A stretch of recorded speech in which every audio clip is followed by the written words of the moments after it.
Le spectacle du Mou, il était là, c'est des filles. Il est où le crime? Oh, Dieu! Alors moi j'ai déjà vu beaucoup. Tu vois. Donc c'est ça le souci. Mais moi je suis tellement content d'être sur le Conakry parce que c'est notre bébé à nous. Et voilà.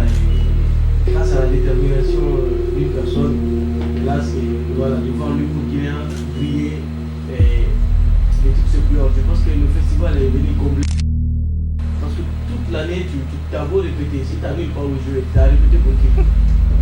On fait quoi avec ça? Tu es humoriste, mais aujourd'hui on confond beaucoup ceux qui font des vidéos web humour et nous qui faisons du stand-up. C'est vrai que nous aussi on est allé sur le terrain parce qu'ils viennent sur le terrain. Il y a des gens qui font des vidéos, ils quittent là-bas, ils viennent sur scène, ils essayent. Souvent ils se fracassent, mais ils répartent quoi. Mais nous aussi, c'est vrai qu'on fait des vidéos sur internet et tout, mais à la base nous sommes des stand-uppers. On fait du stand-up pour les vidéos et c'est parce qu'il fallait aller sur le digital qui était devenu un terrain incontournable pour un artiste. Mais ce festival est venu nous donner une chance de se produire au moins une fois par an sur une grande scène. Et on sait tous produire ce genre de spectacle, énormément d'argent, ça prend énormément de temps.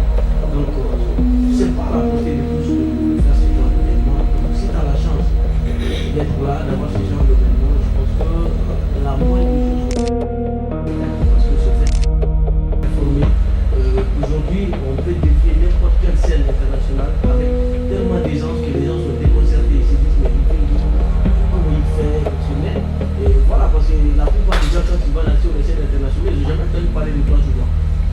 Tu vois, donc on s'en fout quoi. Tu vois, tu fais le timide quand tu es assis, ils se disent bah voilà, l'inoffensif.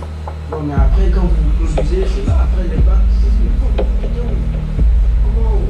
tu viens de quel pays? La Guinée? Ah ok, donc vous avez des humoristes là-bas comme ça. Parce que malheureusement, on n'arrivait pas avant à toucher assez l'international, mais aujourd'hui, quand même, on a un gros impact sur la scène africaine de l'humour, parce qu'on est permanemment sur le Caribou et sur le Massa, et tout récemment avec nous, et avec le Montreux, avec le Papa.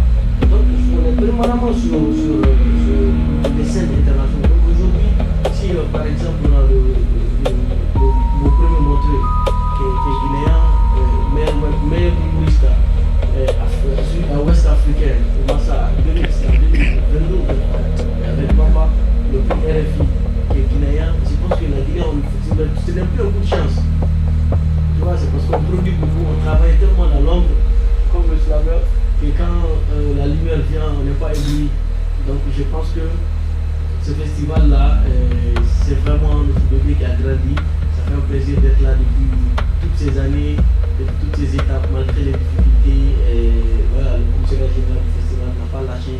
Et on connaît les défis qu'il y a dedans, on connaît toutes les difficultés qu'ils rencontrent, mais malgré tout, ils ont tenu quand même à maintenir le festival voilà, envers et contre tout. Donc, je pense que la moindre des choses que nous, humoristes, qu'on puisse faire, c'est de prendre ce festival comme le nôtre.